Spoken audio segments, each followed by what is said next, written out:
약간 번외로 추가하자면 이 사실혼 배우자에게 인정되는 권리 중에 주택임차권 승계권이라는 것이 있습니다.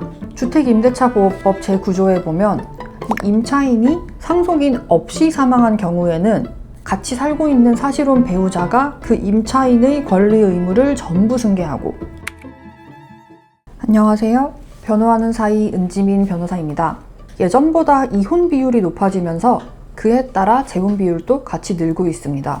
특히 65세 이상 고령자의 재혼 비율을 보면 남성이 6.4%, 여성이 15%로 과거에 비해 눈에 띄게 증가한 것을 알 수 있는데요.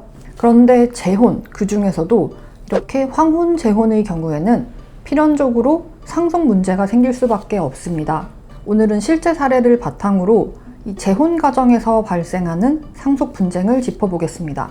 본격적인 사례로 들어가기 전에 상속이 어떤 구조로 작동하는지 먼저 알아야 합니다. 일단 상속은 누가 받을까요? 상속에는 유언상속과 법정상속 이 두 가지 방식이 있습니다. 유언에 의한 상속은 말 그대로 고인이 유언을 남겼을 때 그 내용대로 재산을 나누는 것입니다. 그런데 실제로 미리 유언을 준비해 두는 경우는 그렇게 많지 않습니다. 특히 갑작스럽게 돌아가시는 경우에는 더더욱 없고요. 그래서 현실에서 더 자주 등장하는 것은 법정상속입니다.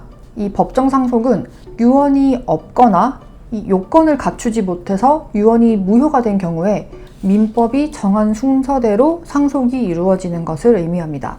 민법 제1000조에 따르면 상속 순위는 이렇습니다. 1순위는 직계 비속, 2순위는 직계 존속, 3순위는 형제 자매, 그리고 4순위는 사촌 이내의 반계 혈족입니다. 여기서 배우자는 특별한데요. 1순위나 2순위 상속인이 있으면 배우자는 그들과 공동으로 상속인이 되고, 직계 존비속이 아무도 없으면 배우자가 단독으로 상속인이 됩니다. 그렇다면 이 상속인들은 각자 얼마나 받게 될까요? 우선 상속 순위가 정해지면 그 다음은 이제 상속 비율입니다. 원칙은 상속인들끼리 균등 분배인데 배우자는 민법 제1009조에 따라서 다른 상속인들보다는 50%를 더 받게 됩니다. 예를 들어서 이 망인에게 배우자와 자녀가 둘이 있다고 하면 이 각 자녀의 몫을 1로 볼 때 배우자는 50%가 가산되니까 1.5를 가져가게 됩니다. 그렇게 두 자녀와 배우자의 몫 전체를 더하면 3.5가 되고 배우자는 그 중에서 1.5를 받는 거죠. 여기까지는 특별한 문제가 없이 단순합니다.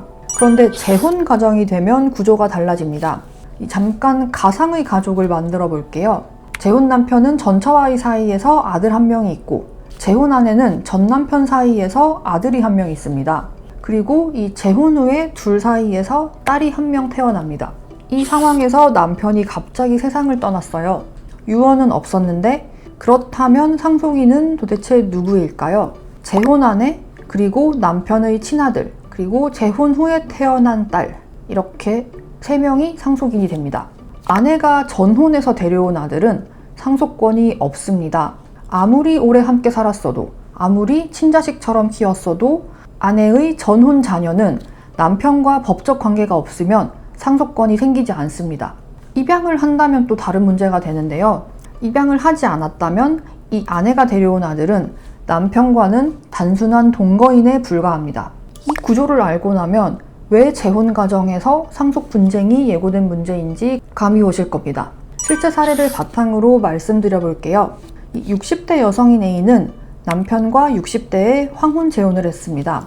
이 두 사람 모두 이혼 경험이 있었고 남편에게는 전처 소생의 자녀 둘이 있고 A에게는 전 남편과의 사이에서 자녀 한 명이 있었습니다.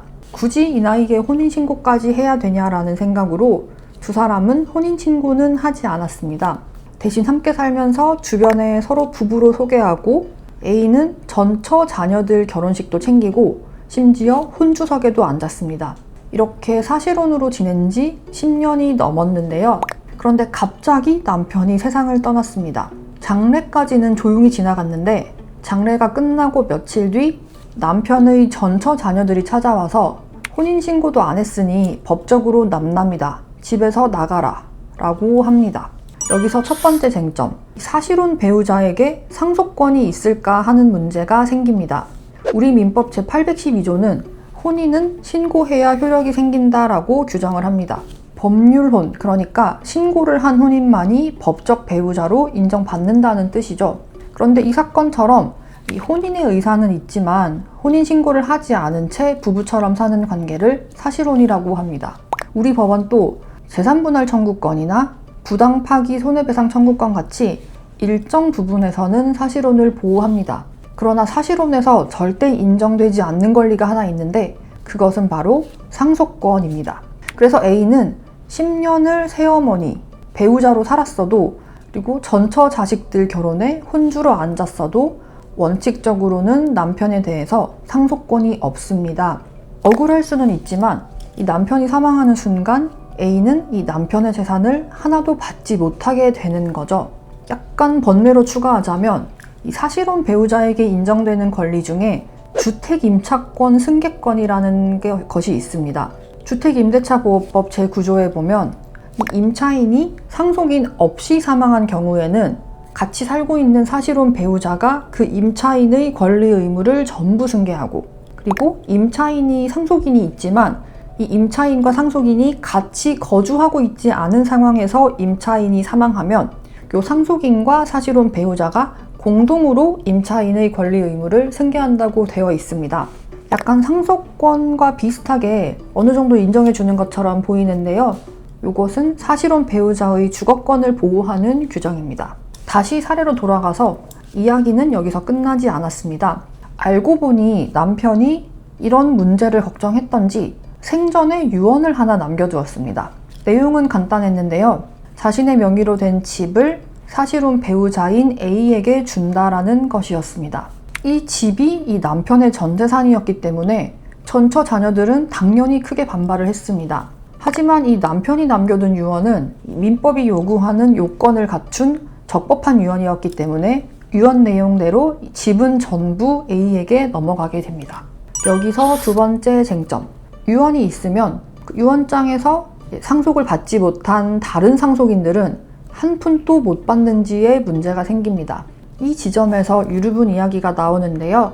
유류분이란 망인, 그러니까 피상속인의 자녀와 배우자 같은 법정 상속인이 유언이나 증여와는 상관없이 법적으로 최소한 받을 수 있도록 보장된 몫을 주는 제도입니다. 그러니까 피상속인이 전 재산을 유언으로 남에게 넘겨버리면 이 상속인들 입장에서는 내가 상속권을 가졌고 어느 정도는 상속을 받을 거라고 기대를 했는데 그 권리와 기대를 침해당한 거잖아요.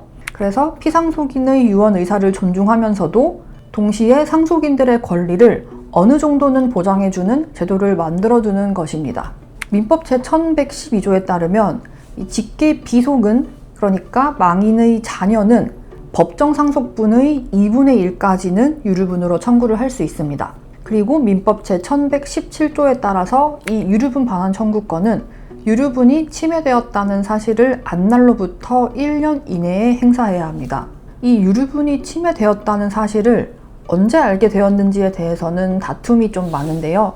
우리 법원은 상속이 개시되었다는 사실, 즉 피상속인이 사망했다는 사실, 그리고 증여 또는 유증이 있었다는 사실, 그리고 이 증여나 유증으로 인해서 내 유류분이 침해되었다는 사실, 이 세 가지를 모두 알아야지 유류분이 침해되었다는 사실을 알았다고 보고 있습니다.